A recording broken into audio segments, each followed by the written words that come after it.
ایک ملحد میرے آقا صلی اللہ علیہ وآلہ وسلم پر اعتراض کرتے ہوئے لکھتا ہے کہ قرآن میں آتا ہے کہ عورتوں کے ایام مخصوصہ کے دوران ان کے نزدیک بھی نہ جایا کرو، لیکن روایت بتاتی ہے کہ آقا دو جہاں حضرت محمد صلی اللہ علیہ وآلہ وسلم دوران حیض اپنی بیویوں کے پاس جایا کرتے تھے۔ کیا یہ امر خود قرآن کے خلاف نہیں؟ ایک عام ذی شعور آدمی بھی نزدیک تک جانا گوارا نہیں کرتا، یہ کیسے نبی تھے معاذ اللہ۔ آج بہت سی غیر مستند روایات اس موضوع پر بیان کر کے اسلام اور ہمارے نبی کریم صلی اللہ علیہ وآلہ وسلم کی ناموس پر حملہ کیا جا رہا ہے، جبکہ نبی محترم صلی اللہ علیہ وآلہ وسلم کے اعلان نبوت کے بعد عورتوں کو وہ مقام مرتبہ دلایا جس کے بارے کبھی کسی نے سوچا نہ تھا۔ حضرت انس رضی اللہ تعالی عنہ نے فرمایا کہ جب یہودیوں کی بیویاں اس حالت میں ہوا کرتی تھیں کہ وہ اپنی بیویوں کے ساتھ رہنا، کھانا پینا، اٹھنا بیٹھنا، سونا لیٹنا سب کچھ بند کر دیتے تھے، بلکہ انہوں نے ایک الگ جگہ بنا رکھی تھی جہاں وہ اپنی اپنی بیوی کو چھوڑ آتے تھے۔ جب صحابہ اکرام رضوان اللہ اجمعین نے یہودیوں کی اس حرکت کے بارے میں نبی کریم صلی اللہ علیہ وآلہ وسلم سے تذکرہ کیا تو اللہ تعالیٰ کی طرف سے یہ آیت نازل ہوئی جس میں نبی کریم صلی اللہ علیہ وآلہ وسلم نے فرمایا کہ یہ آپ صلی اللہ علیہ وآلہ وسلم سے عورتوں کے حیض کے بارے میں دریافت کر رہے ہیں، تو اے نبی ان کو فرما دو کہ جب کسی عورت کو حیض ہوتا ہے تو وہ ایسی عورت سے ہم بستری کرنے سے بالکل گریز کریں۔ جب یہودیوں کو اس بات بارے میں پتہ چلا کہ نبی کریم صلی اللہ علیہ وآلہ وسلم نے فرمایا ہے کہ حیض کی حالت میں بیوی سے ہم بستری کرنے کے علاوہ سب کچھ کر سکتے ہو، اس کے ساتھ رہنا، کھانا پینا، سونا جائز ہے، تو یہودیوں نے کہا کہ مسلمانوں کے نبی یہ سب صرف ہماری مخالفت میں کہہ رہے ہیں۔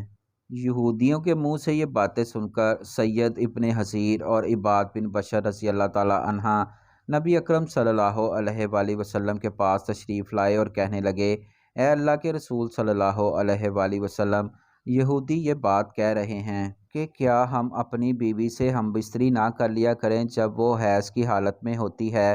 ہم دونوں کی باتیں سنتے ہی نبی کریم صلی اللہ علیہ وآلہ وسلم کا چہرہ مبارک زرد ہو گیا۔ ہم دونوں گھر آ گئے کہ نبی کریم صلی اللہ علیہ وآلہ وسلم ہم سے ناراض ہو گئے ہیں۔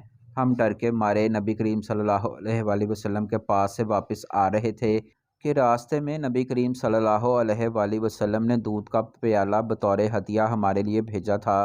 ہم دونوں نے وہ دودھ کا پیالہ پی لیا اور ہم سمجھ گئے کہ نبی کریم صلی اللہ علیہ وآلہ وسلم ہم سے ناراض نہیں ہیں۔ کیا حال تھا ایک حائضہ عورت کا اسلام سے پہلے؟ اس بے قصور کو ایک فطری عمل پر نجس، پلید اور منحوس تصور کیا جاتا تھا۔ حائضہ عورت کو کھانا کھلانا تو دور کی بات، گھر ہی سے بے گھر کر دیا جاتا تھا۔ ابو سلمہ زینب بنت ام سلمہ رضی اللہ تعالی عنہا روایت کرتی ہیں کہ ایک رات میں نبی کریم صلی اللہ علیہ وآلہ وسلم کے ہمراہ ایک چادر میں لیٹی تھی کہ یکا یک مجھے حیض آ گیا۔ میں آپ کے پاس سے کھسکی اور میں نے اپنے حیض کے کپڑے پہن لیے۔ آپ صلی اللہ علیہ وآلہ وسلم نے فرمایا، تمہیں نفاس آ گیا؟ میں نے کہا، آپ نے مجھے بلایا اور میں آپ کے ہمراہ اسی چادر میں لیٹی رہی۔ حضرت عائشہ رضی اللہ تعالی عنہا سے روایت ہے کہ مجھے رسول اللہ صلی اللہ علیہ وآلہ وسلم نے فرمایا کہ مجھے جائے نماز اٹھا کر دو۔ میں نے کہا، میں تو حائضہ ہوں۔ آپ صلی اللہ علیہ وآلہ وسلم نے فرمایا، تیرا حیض تیرے ہاتھ میں نہیں ہے۔ صفیہ نے حضرت عائشہ رضی اللہ تعالی عنہا سے بیان کیا کہ نبی کریم صلی اللہ علیہ وآلہ وسلم میری گود میں تکیہ لگا لیتے تھے حالانکہ میں حائضہ ہوتی تھی، پھر آپ قرآن مجید کی تلاوت فرماتے تھے۔ حضرت عائشہ رضی اللہ تعالی عنہا روایت کرتی ہیں کہ میں بحالت حیض رسول اللہ صلی اللہ علیہ وآلہ وسلم کے سر میں کنگھی کر دیا کرتی تھی۔ نبی کریم صلی اللہ علیہ وآلہ وسلم کی بیویوں میں سے کسی کو حیض ہوتی تو نبی کریم صلی اللہ علیہ وآلہ وسلم اس بیوی کو چادر باندھنے کا حکم کرتے تھے۔ جب وہ بیوی چادر باندھ لیتی تھی تو آپ نبی کریم صلی اللہ علیہ وآلہ وسلم اس بیوی کے ساتھ سو جایا کرتے تھے۔